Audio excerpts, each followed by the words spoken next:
Car जोहार। आप देख रहे हैं झारखंड जोश न्यूज। बीजेपी ने सीधे तौर पर वर्तमान की सरकार पर किया हमला। आइए देखते हैं आगे।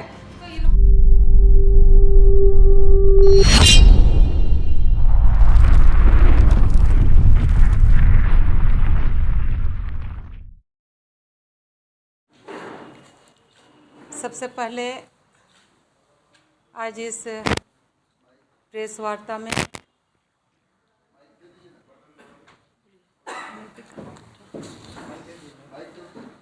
बोलिए दीदी। हेलो। ये ऑन नहीं था, आप करिए, हो गया।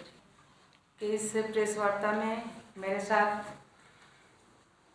प्रदेश की उपाध्यक्ष और निरसा से विधायक बहन अपर्णा जी, महिला मोर्चा के प्रदेश के अध्यक्ष बहन आरती जी और आज के इस प्रेस वार्ता में उपस्थित सभी हमारे मीडिया के बंधुगण, हम लोग इस नए साल में मेरे साथ आप लोग पहली बार मिल रहे हैं, इसीलिए आप सभी को नववर्ष की बहुत बहुत शुभकामना। जैसे कि आए दिन हम सभी लोग देख रहे हैं कि सरकार अपने इन 4 सालों का कार्यकाल पूरा कर लिया है और अपने तरीके से जनता के बीच में जिस तरह से आंख में धूल झोंक कर सत्ता में आने का उन्होंने काम किया था, अभी फिर से वही काम उन्होंने शुरू किया है कि सरजमीन पर आप देखेंगे तो उनका काम कुछ दिखता नहीं है, लेकिन खाता बही में आप देखेंगे तो वो अपना काम गिनाने जरूर लग जाते हैं। हम अगर पिछले सरकार की थोड़ा सा याद दिलाएं, क्योंकि आज हम लोग समाज कल्याण से संबंधित या महिलाओं से संबंधित विषय आपके सामने हम लोग बात कर रहे हैं, तो उसी को फोकस करने का हम लोग कोशिश करेंगे।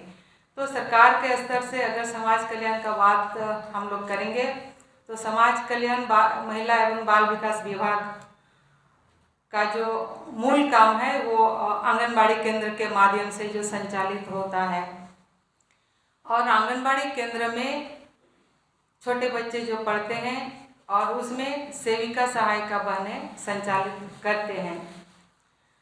सेविका सहायिका को अगर अभी आप लोग देखेंगे तो जहाँ तक मेरी जानकारी है उनको अभी तक भी यूनिफॉर्म इस साल का नहीं मिल पाया और यह साल पूरा हो गया। हम महिलाओं की बात कर रहे हैं, हम इसलिए यहीं से शुरू कर रहे हैं। आंगनबाड़ी केंद्र में पिछले सरकार ने जब रघुवर जी मुख्यमंत्री हुआ करते थे तो इस राज्य में आप लोग को ध्यान में होगा कि कुपोषण किस हद तक बढ़ा हुआ था और कुपोषण को खत्म करने के लिए, मिटाने के लिए पोषण सखी का नियुक्ति हुआ था इस राज्य में। लेकिन वर्तमान सरकार जैसे ही सरकार में आए और पोषण सखी का नियुक्ति उन्होंने रद्द कर दिया या ख़त्म कर दिया, उन लोगों को अब नौकरी से बर्खास्त कर दिया।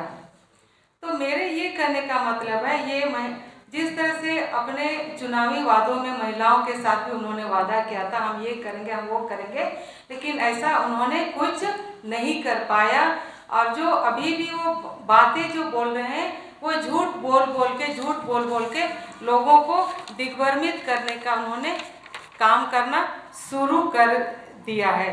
हम बताना चाहते हैं कि मुख्यमंत्री सुकन्या योजना जो शुरू हुआ था, पिछले सरकार ने शुरू किया था, लेकिन वर्तमान में उस योजना का नाम बदलकर सावित्रीबाई फुले के नाम से लागू है, चालू किया गया है। लेकिन हमारा ये कहने का मतलब है, आप योजना तो वही है लेकिन नाम बदल के आप क्या करना चाहते हैं? बोतल वही है, आपने ढक्कन सिर्फ बदल दिया है। तो इन्होंने इस तरह का काम किया है। पिछले सरकार ने 0 वर्ष से शुरू किया था यह पैसा देने का, जो एक स्लॉट में 5-5 हज़ार दिया जाता था और इस सरकार में 8वां क्लास से देना शुरू किया है। तो अगर जो गरीब लोग हैं तो पहला से 8वां तक वो कैसे भेजेगा, कैसे पढ़ाएगा? कोई सीधा तो 8वां क्लास में भर्ती नहीं होगा। तो ये एक तरह से इसीलिए हम बार बार बोल रहे हैं, लोगों को दिग्भ्रमित कर रहे हैं, उनके आंख में धूल झोंकने का वो काम कर रहे हैं। तेजस्विनी योजना आपको ध्यान में होगा, तेजस्विनी योजना का बहुत फोकस उस समय हुआ करता था, जो राज्य के 17 जिलों में चलता था। और आज वो योजना बिल्कुल बंद हो गया। इस सरकार ने वो योजना को बंद कर दिया। उसमें किशोरियों के लिए और परित्यक्ता, तो ये 2 बहनें उससे लाभान्वित होते थे, लेकिन आज के समय में यह योजना भी उन्होंने बंद कर दिया। महिला किसी भी रूप में सुरक्षित नहीं है, महिला किसी भी रूप में सुरक्षित नहीं है।